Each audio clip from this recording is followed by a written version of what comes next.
Hello students, चलिए start करते हैं एक्सरसाइज 13.3 प्रोबेबिलिटी का क्वेश्चन नंबर 14 देखते हैं क्या है। इंपॉर्टेंट क्वेश्चन है।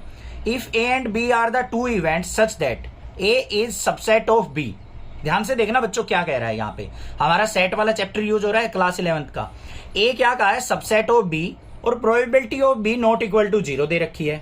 Then which of the following is correct. तो हमें बताना है कि इनमें से कौन सा करेक्ट ऑप्शन गिवन है। ध्यान से देखो, ए क्या दे दिया उसने, सबसेट ऑफ बी दे दिया, और प्रोबेबिलिटी ऑफ बी जो है हमारी नॉट इक्वल टू 0 दे दी। अब ए अगर सबसेट ऑफ बी है तो ए और बी का इंटरसेक्शन क्या होगा हमारा, ए होगा या नहीं होगा। ए जो है बी का सबसेट है, ये बी हो गया, ए इसके अंदर है, तो इन दोनों का अगर इंटरसेक्शन देखें तो ये ए ही तो होगा कॉमन। समझ में आई या नहीं आई बात। ए जो है बी का सबसेट है, इसका मतलब ए बी के अंदर लाई करता है, तो दोनों में कॉमन चीज क्या होगी, ये एरिया ही कॉमन होगा। बाहर वाला तो होगा ही नहीं ए के अंदर, तो ये कॉमन हुआ, ये लिख दिया मैंने। ए इंटरसेक्शन बी किसके इक्वल होगा, ए के। अब probability of A by B किसके इक्वल होती है हमारी, probability of A intersection B upon में प्रोबेबिलिटी ऑफ बी के।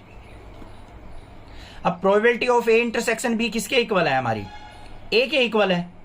अगर इसको प्रोबेबिलिटी की फॉर्म में लेते हैं, पी लेते हैं, तो ये किसके इक्वल हो जाएगी, probability of A intersection B को मैं क्या लिख सकता हूं, ए अपॉन में प्रोबेबिलिटी ऑफ बी। मतलब क्या आ गया, probability of A by B is equal to किसके, प्रोबेबिलिटी ऑफ ए अपॉन में प्रोबेबिलिटी ऑफ बी। ये बात क्लियर हो गई, कोई दिक्कत नहीं है। इसकी इससे मल्टीप्लाई कर दो, probability of A by B into probability of B is equal to किसके आया, प्रोबेबिलिटी ऑफ ए। ये कंडीशन आ गई आपके पास।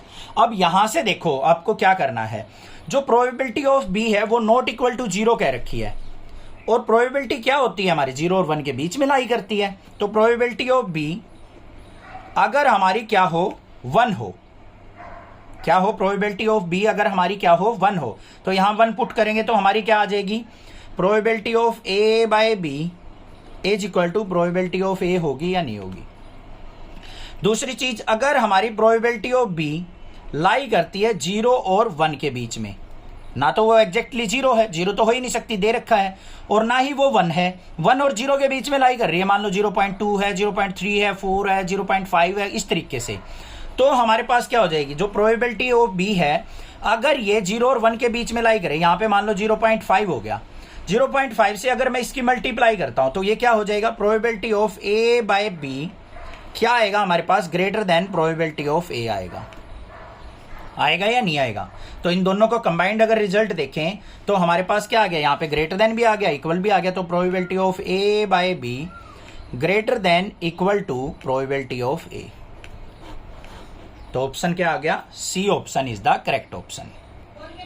दूसरा, हम यहां से भी देख सकते थे कि हमारा ए बाय बी जो है ग्रेटर देन ए होगा। अगर प्रोबेबिलिटी ऑफ ए को मैं यहां पे 0.5 से डिवाइड करता हूं, अगर डिनोमिनेटर हमारा क्या हो, लेस हो, तो ये वैल्यू हमारी कम आएगी, ये ग्रेटर हो जाएगी। तो ये हमने यहां से भी लिख सकते हैं हम कि probability of A by B क्या होगी, ग्रेटर वैल्यू होगी, मल्टीप्लाई करके।